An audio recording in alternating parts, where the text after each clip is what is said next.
કેવડા ત્રીજ વ્રતની વિધિ। આ વ્રત ભાદરવા સુદ ત્રીજના દિવસે લેવાય છે।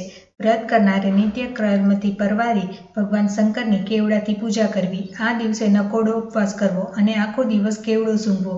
આ વ્રત કરવાથી ભગવાન શંકર પ્રસન્ન થાય છે અને મનોવાંછિત ફળ મળે છે। વ્રત કથા। એક વખત કૈલાશ પર્વત પર ભગવાન શંકર અને માતા પાર્વતી સોગઠાબાજી રમવા બેઠા હતા। રમત ખૂબ રસાકસી ભરી જામી હતી।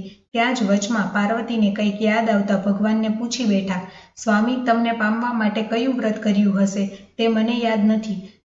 ભોળાનાથે પાસા ફેંકતા કહ્યું, હા, મને ખ્યાલ છે। એક વખત નારદજીએ તમારા પિતા હિમાલયની મુલાકાત લીધેલી। ત્યારે નારદજીએ તમારા પિતાજી આગળ મારા ખૂબ વખાણ કર્યા હતા। એ વખતે તમે પણ ત્યાં હાજર હતા। તમે પણ મારા વખાણ સાંભળ્યા અને એ વખતે તમે મારી સાથે લગ્ન કરવાનું મનોમન નક્કી કર્યું। નારદજીએ વખાણ મારા કર્યા, પણ તમારા પિતાનો આગ્રહ એવો હતો કે તમારા લગ્ન વિષ્ણુ સાથે થાય। આથી તમે નારદજી પર ખૂબ ગુસ્સે થયા। ભોળાનાથ વધુમાં આગળ જણાવે છે કે ત્યારબાદ તમે તમારી મૂંઝવણ તમારી સહેલીને કહી। સહેલીએ બધી ચિંતા છોડી વનમાં ફરવા જવાનો તમારી આગળ પ્રસ્તાવ મૂક્યો, જે તમે માન્ય રાખ્યો। એ પછી તમે વનમાં ફરવા લાગ્યા। ત્યાં એક જગ્યાએ માટીનો ઢગલો પડ્યો હતો।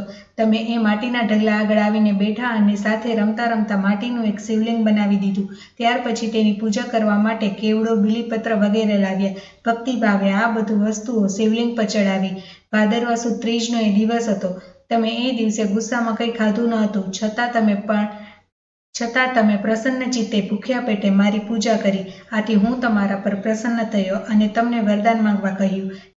ત્યારે તમે વિનમ્ર ભાવે ફક્ત એટલું જ માંગ્યું કે હે ભોળાનાથ, જો મેં આપને ખરા અંતરથી ભજ્યા હોય અને ખરા હૃદયથી પ્રેમ કર્યો હોય તો આપ મારા સ્વામી બનો।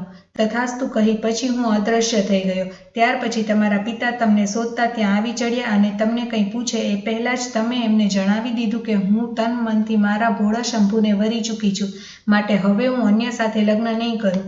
તમે જાણ્યા અજાણ્યે એ દિવસે મને કેવડાથી પૂજ્યો હતો, એટલા માટે એ વ્રતનો પ્રભાવ તમારા પિતાજી પર પણ પડ્યો અને થોડા દિવસોમાં તેમણે તમારા લગ્ન મારી સાથે કરી દીધા। ભગવાન ભોળાનાથે આગળ કહ્યું કે મારા શિવલિંગ પર હંમેશા બીલીપત્રો જ ચડતા હતા, પરંતુ તમે જ્યારથી મને કેવડો ચડાવ્યો છે ત્યારથી, એટલે કે ભાદરવા સુદ ત્રીજના દિવસે જે કોઈ મને કેવડો ચડાવશે એની શ્રદ્ધા ફળશે અને દરેક મનોકામના પૂર્ણ થશે। હે ભોળાનાથ, તમે જેમ પાર્વતીને ફળ્યા તેમ આ વ્રત કરનાર સૌને ફળજો।